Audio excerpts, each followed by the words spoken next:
Now, when we know ls command, which is the most popular and the mostly frequently used command by Linux administrators, we've reviewed the most popular options with this command.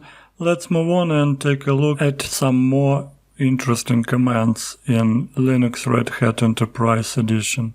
The pwd command, or print working directory command, displays a user's current location in the directory tree. Let's run this command and find out where we are now in this operating system.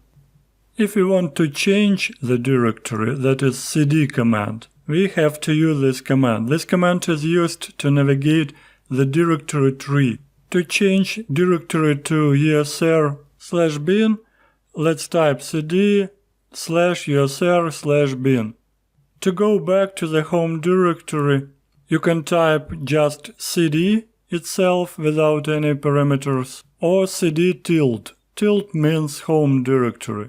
To go directly from etc directory to a subdirectory, you have to type this directory's name. For example, opt directory. To go to the root directory, use the / character cd/.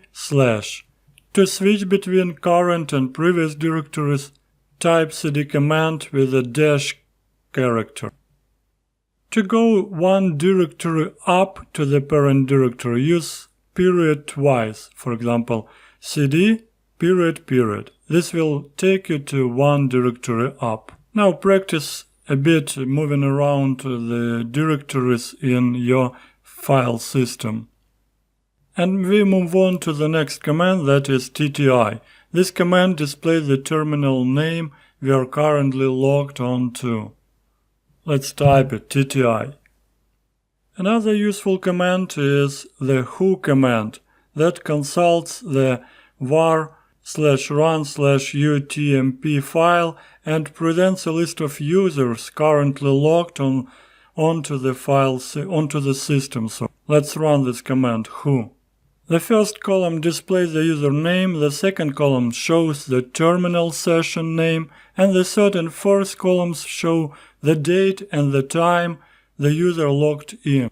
And the fourth column indicates if the terminal session is graphical or remote. As you can see, it's a remote session because it shows an IP address. The who command shows information only about the user running it if executed with the mi arguments. Let's run it. Let's type whoami. The what command, it is typed only as w, displays information similar to who command, but in more detail. It always tells the length of the time the user has been idle, along with CPU utilization and current activity. On the first line it shows the current system time, the length of time the system has been up for, number of users currently logged in, and the current average load on the system over the past 1, 5 and 15 minutes. Let's run it. If you want to inspect system's uptime, the uptime command shows the system's current time, how long it has been up for, number of users currently logged in, and average number of processes over the past 1, 5 and 15 minutes respectively. Now, if you want to view user login name, the whoami command displays the effective username of the person executing this command. It is typed without spaces. The logname command, or login name, shows the name of the real user who originally logged into the system. That is necessary if the user uses the su command or sudo, as I do, to switch identity. The logname command, unlike the whoami command, still shows the real username. Now let's talk a bit about examining user and group information. The ID or identifier command displays a user's user ID or user identifier, username, GID or group identifier, group name, all secondary groups the user is a member of, and SE Linux security context. Note that each user and group has a corresponding number called user ID and group ID for identification purposes. Now, another useful command is groups. The first group listed is a primary group for the user who executed this command. All others are secondary or supplementary groups.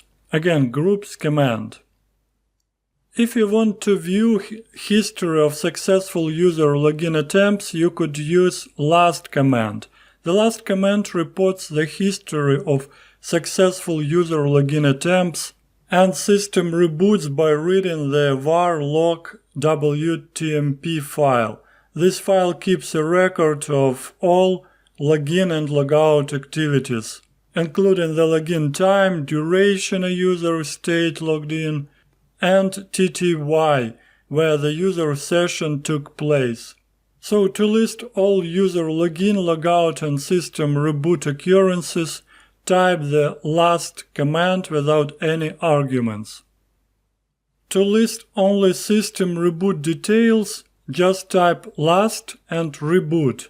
This will show all system reboot details. If you want to view history of failed user login attempts, you could use lastb command. This reports the history of unsuccessful user login attempts by reading the var log btmt file. This file keeps a record of all unsuccessful login attempts, including the login name, time, and TTY. That is where the attempt was made. So let's run this command, lastb command, and you must be root to run this command. If you want to display recent user logins, you could use lastlog command. This command displays the recent user login by reading the var log lastlog file, and this file keeps track of recent user login attempts and shows it. Another useful command to view system information is uname command. This command produces basic information about the system. Without any options, this command displays the operating system name only. You can use the -a option to get details. So the information returned by the uname -a command will be like this. You could try running this uname command with -s option, this will show kernel name, -n option, this will show node name, -r option, this will show kernel release, and the other useful options are -v, -m, -p, this will show processor type, -i, and -o. This will show operating system name.